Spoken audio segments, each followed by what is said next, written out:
नमस्कार साथियों, स्वागत है आपका अपना यूट्यूब चैनल एकेएम की पाठशाला पर।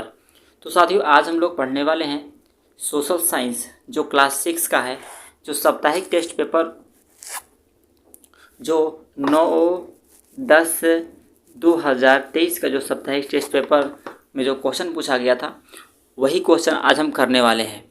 तो वीडियो के अंत तक बने रहिएगा। यदि आप चैनल पर नए होंगे तो चैनल को सब्सक्राइब, लाइक एंड शेयर ज़रूर कीजिएगा, जिससे हमको मोटिवेट मिले और हम आपके लिए बेहतर से बेहतर क्लास लेकर आ पाएँ। तो साथियों, इसमें कुछ निर्देश दिया हुआ है। निर्देश से पहले क्या है, टाइमिंग आपको 75 मिनट का मिलेगा। इसमें सोशल साइंस सब्जेक्ट है और कक्षा 6 का है। पूर्णांक की बात हम लोग करें तो 40 पूर्णांक है। तो चलिए, इसमें पहला निर्देश, सामान्य निर्देश के बारे में हम बात कर लें तो सभी प्रश्नों के उत्तर देना अनिवार्य है। इस प्रश्न पत्र में कुल 10 प्रश्न रहेंगे और आगे हम लोग बात कर लेते हैं। इसमें क्या होगा कि प्रश्न के लिए जो है 2 अंक और लघु उत्तरीय प्रश्न के लिए 4 अंक निर्धारित है। ठीक है। वस्तुनिष्ठ प्रश्न, इसमें मतलब 2 टर्म में आपका एग्जाम मतलब सेक्शन में क्वेश्चन रहेगा। ठीक है। सेक्शन ए में रहेगा 10 क्वेश्चंस। ठीक है। सेक्शन ए में रहेगा आपका 10 क्वेश्चंस रहेगा और एक क्वेश्चंस जो है 2 नंबर का रहेगा, यानी 10 क्वेश्चंस रहेगा आपका, यानी 20 नंबर का आपका ये क्वेश्चन हो गया। ठीक है। और उसी तरह से यहाँ पर आपका बात कर रहा है कि लघु उत्तरीय प्रश्न के लिए 4 अंक निर्धारित रहेंगे, है ना। 4 अंक निर्धारित रहेंगे। गलत उत्तर के लिए कोई ऋणात्मक अंक नहीं होगा। इसका मतलब ये 4 अंक निर्धारित रहेंगे। इसका मतलब हुआ कि इसमें 5 प्रश्न जो है आपका लघु उत्तरीय प्रश्न रहेगा, है ना, जो कि आपको राइटिंग करना है। उसमें एक प्रश्न 4 अंक है, यानी 4 × 5 = 20 और वस्तुनिष्ठ के लिए आपको 20 नंबर मिलेगा, यानी टोटल आपको मार्क्स मिलता है 40 नंबर। ओके। इसी तरह से आपका इसमें गलत उत्तर के लिए कोई ऋणात्मक अंक नहीं है। इसमें वस्तुनिष्ठ 1 से 10 तक के लिए 4 विकल्प दिए रहेंगे। जो प्रश्न संख्या 1 से 10 तक रहेगा उसका विकल्प रहेगा, उसमें से आपको सही या गलत चुनना है और विकल्प ABCD के रूप में रहेगा, जिसे उत्तर पुस्तिका में आपको राइट करना है। हम लोग बात कर लें कि लघु उत्तरीय प्रश्न की, जिसमें कि 11 से 15 नंबर का जो क्वेश्चन रहेगा वो आपका लघु उत्तरीय प्रश्न रहेगा। अपनी उत्तर पुस्तिका में लिखना है, उसको हैंड राइटिंग करना है, हाथ से लिखना है 11 से 15 यानी 5 क्वेश्चंस को। ठीक है। इस तरह से आप निर्देश नंबर 7 की बात करते हैं तो परीक्षा की समाप्ति से पहले किसी भी परीक्षार्थी को परीक्षा कक्ष से बाहर जाने की अनुमति नहीं है। मतलब कि जब तक परीक्षा ख़त्म नहीं होता है आपको बाहर नहीं जाना है। उम्मीद करते हैं कि आपको सारा निर्देश समझ में आ गया होगा। अब हम लोग प्रश्न की बात करते हैं। प्रश्न की हम लोग बात कर लेते हैं कि हड़प्पा कालीन बंदरगाह कहाँ पर मिले हैं। ठीक है। प्रश्न क्या कहता है कि हड़प्पा कालीन बंदरगाह जो है कहाँ पर मिले हैं। तो अगर आप इस प्रश्न का उत्तर जान रहे होंगे तो आप मुझे कमेंट में ज़रूर बताइएगा। ठीक है।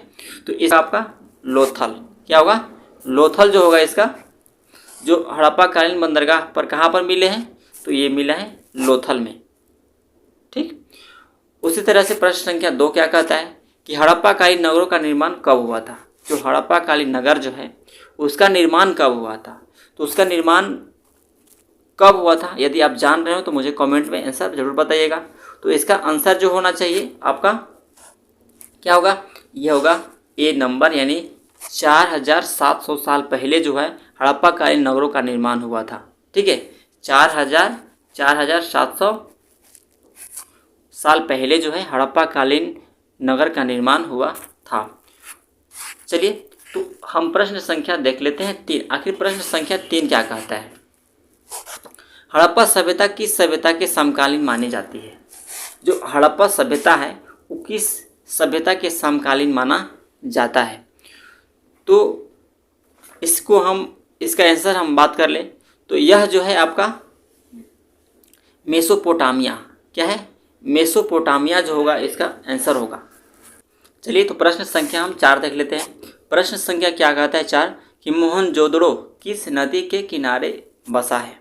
ठीक है। जो मोहनजोदड़ो जो है वह किस नदी के किनारे स्थित है। तो इसका आंसर जो होगा आप बताएंगे यदि आप इस प्रश्न का जवाब जानते होंगे।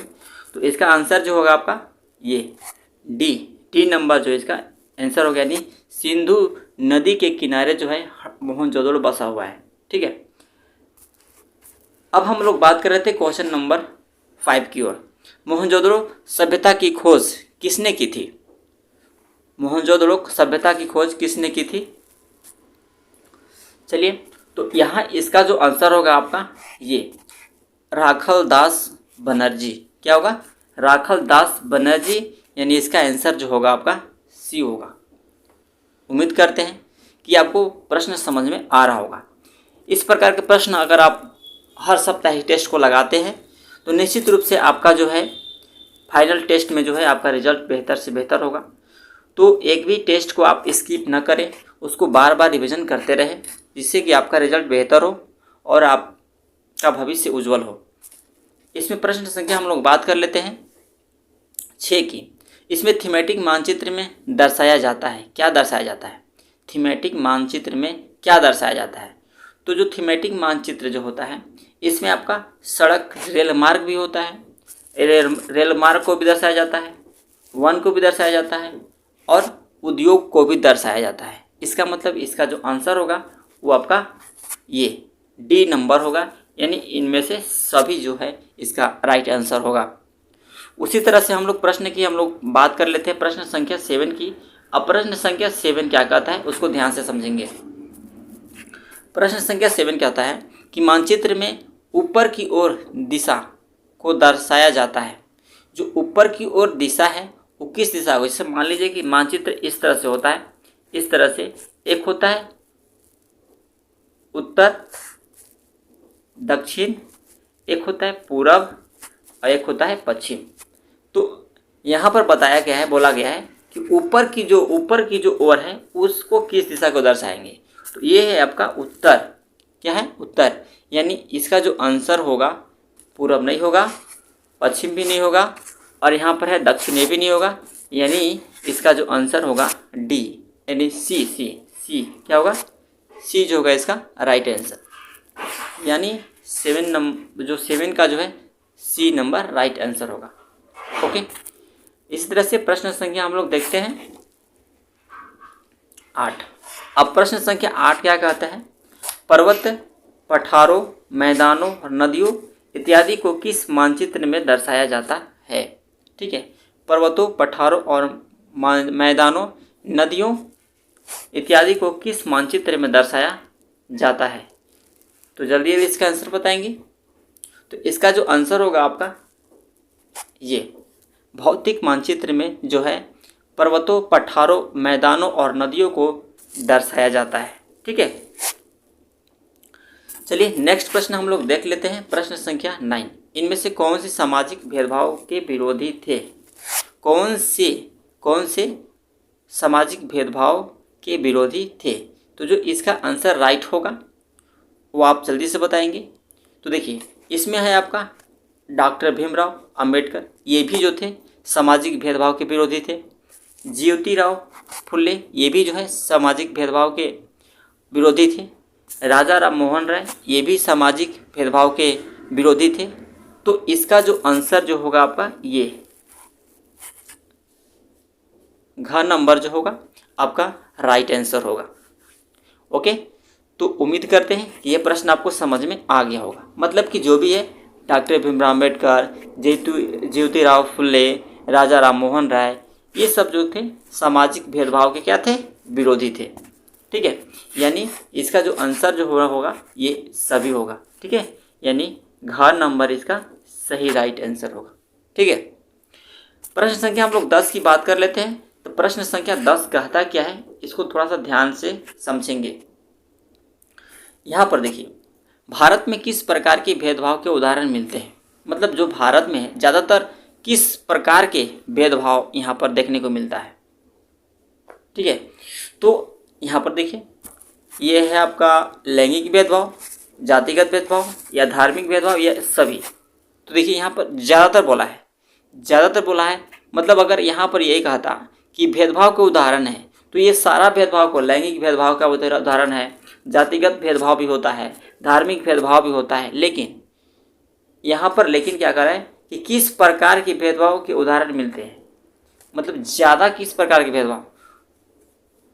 तो इसका जो आंसर होगा आपका लैंगिक भेदभाव। क्या होगा? लैंगिक भेदभाव इज द राइट आंसर।